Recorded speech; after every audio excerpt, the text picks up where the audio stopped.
En Yucatán, el cáncer de riñón aumenta. A la fecha, se tienen registrados 29 casos. Sin embargo, con los nuevos avances en la medicina pueden realizarse detecciones en etapas tempranas. Entonces, si bien es una realidad que el número de detección de cáncer de riñón ha ido en aumento, eso no es un problema, al contrario, es una oportunidad para poder ofrecer terapias de forma más temprana y poder tener diagnósticos mucho más precoces. El especialista mencionó que el problema es más frecuente en mujeres que en hombres. Las causas principales son el tabaquismo, poco consumo de agua y la mala alimentación. No hay una época como por ejemplo el cáncer de próstata, que sabes que es después de los 50. En el cáncer de riñón generalmente va después de los 20 hasta los 60 años.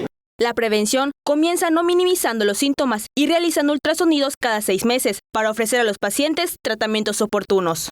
Con imágenes de Joaquín Martínez, Alejandra Pérez, Tele Yucatán te informa.